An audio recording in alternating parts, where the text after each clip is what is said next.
Today's lesson is called Piecewise Functions Day 2. It can be challenging to graph piecewise linear functions, but as long as you know how to graph lines based on their slopes and y-intercepts, you can become fluent in this skill.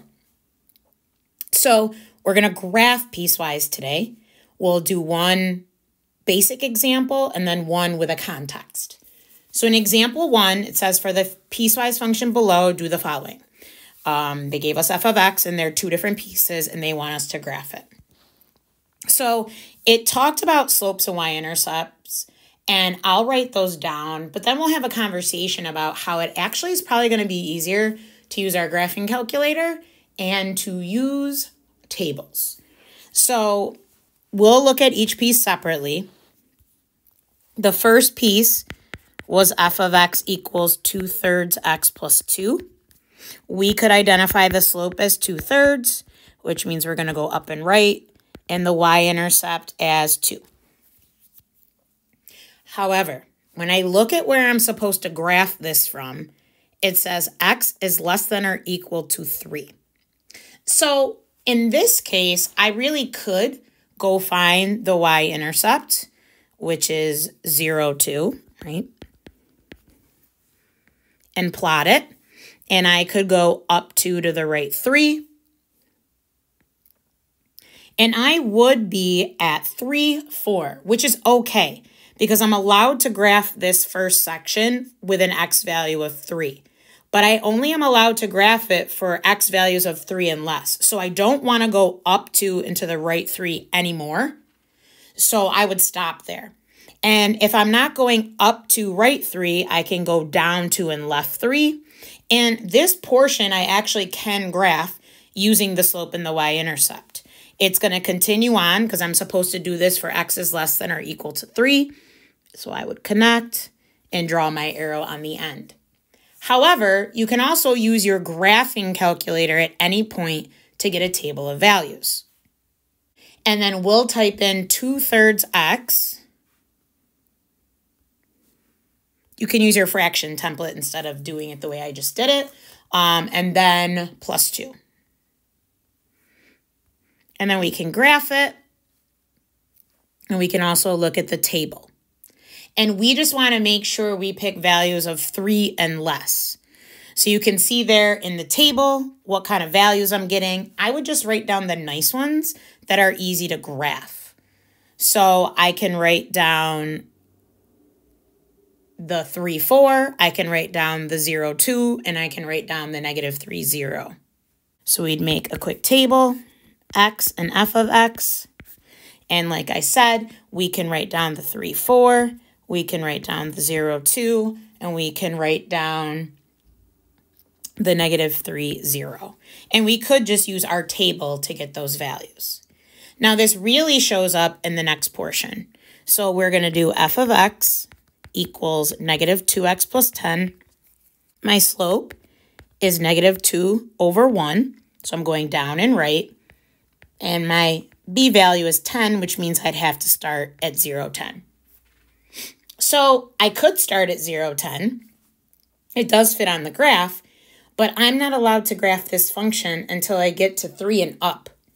So if I were to do it this way, I'd have to graph the y-intercept, find my points, and then erase up to where I was.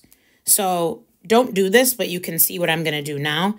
0, 10, down 2 to the right 1, down 2 to the right 1, down to the 2 to the right 1. Here I'm picking up right here at 3. Now technically that should be an open circle, but it's already filled in from the previous piece. And then what I'd have to do is go back and erase these. So that is an option. However, I think here it might just be, again, easier to use a table of values. So I would write down x and f of x. And I would do the same thing I did before. I'd go to my graphing calculator and look at the table of values. So on the y equals screen, I would do -2x and then plus 10. I would graph it. And I can look at the table. And then I'm going to use values of 3 and up. So I just have to kind of work my way up the table. And I can just pick a few values. How about 3, 4, 4, 2, 5, 0, and 6, negative 2. So 3, 4, 4, 2, 5, 0, 6, negative 2. Or again, from this point, I could continue my slope of down 2 to the right 1. And then we know this portion is going to continue this direction because it says for x is greater than 3. And then we'll label this y equals f of x because these pieces together are going to make f of x. We touched upon this next part a little bit as we were graphing, but let's specifically identify why is this function continuous at x equals 3. An x value of 3 is included in the first part of the function and not the second.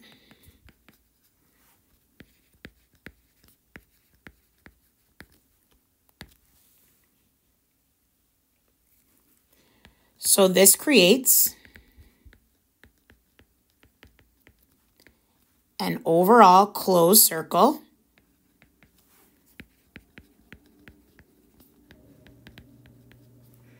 at that coordinate is x value of 3, 4, which makes it continuous.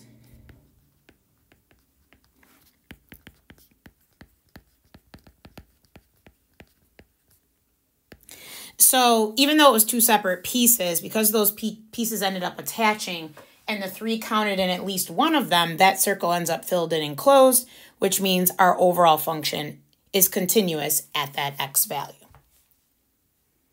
So now let's go on to example 2 and look at a graph, but in context. So at an office supply store, if a customer purchased fewer than 10 pencils, the cost of each pencil is $1.75. If a customer purchased 10 or more pencils, the cost of each pencil is $1.25. Let C be the function for which C of x is the cost of purchasing x pencils, where x is a whole number. That's important. So we're not going to buy a partial pencil, right? So that's why when you look at the graph below, we're going to create the graph below, but when you look at the equation, you're going from 0 is less than or equal to x is less than or equal to 9, but then it jumps to x is greater than or equal to 10. But that's because there's going to be no values between 9 and 10. And it said fewer than 10 pencils. The first number fewer than 10 would be 9. So they are choosing to write this function that way. So we're going to use this to create the graph. And again, we'll do it in our 2 separate pieces. So we have pencils on the x, cost in dollars on the C of x or y axis. And you can see we have slopes that are fractional and a scale that is not. So this is definitely going to be easier to use table of values for rather than trying to count these partial slopes in a unit set up for these axes. So that's what we're going to do for this one. And, you know, you can always use your graphing calculator. It's a quick, efficient way. You can get those values very fast by looking at the table, and you know you'll be accurate. So we'll start with C of x equals 1.75x. Yes, I have a slope of 1.75 and a y-intercept of 0, but like we said, that's not going to be helpful here.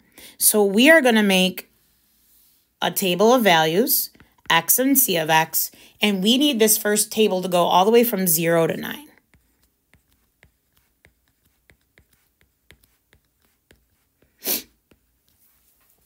So we're going to get those values quickly by using our graphing calculator. Y is equal to 1.75x. We can take a look at what the graph would look like. But more importantly, we want the table. And we can write down all these values. Now, I'm not going to stay here and show you all. You can see I just find 0, and then all those y values are going to get copied. So we can go do that on our notes.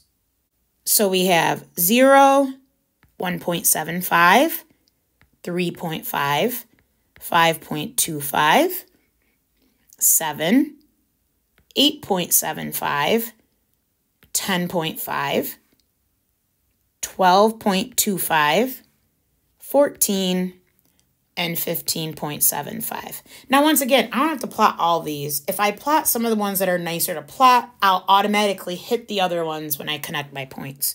So 0, 0 is definitely closed because when I look at the domain, it says 0 is less than or equal to x. Then I definitely want to do 4, 7. It's a nice one. And I'll do 8, 14.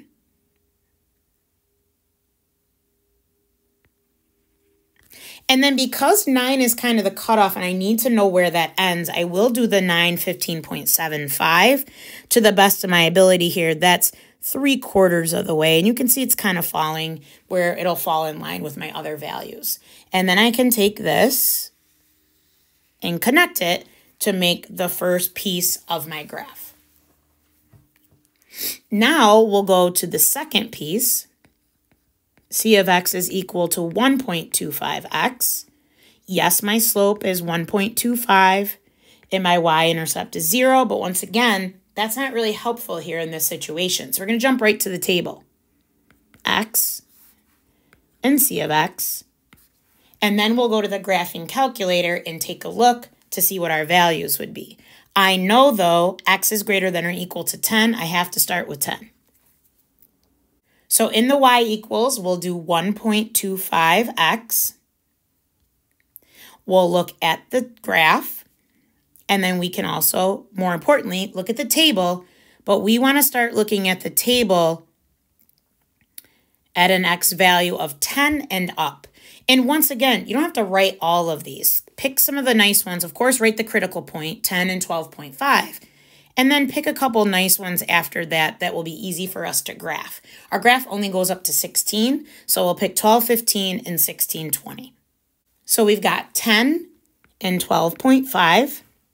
We said 12 and 15 and 16 and 20.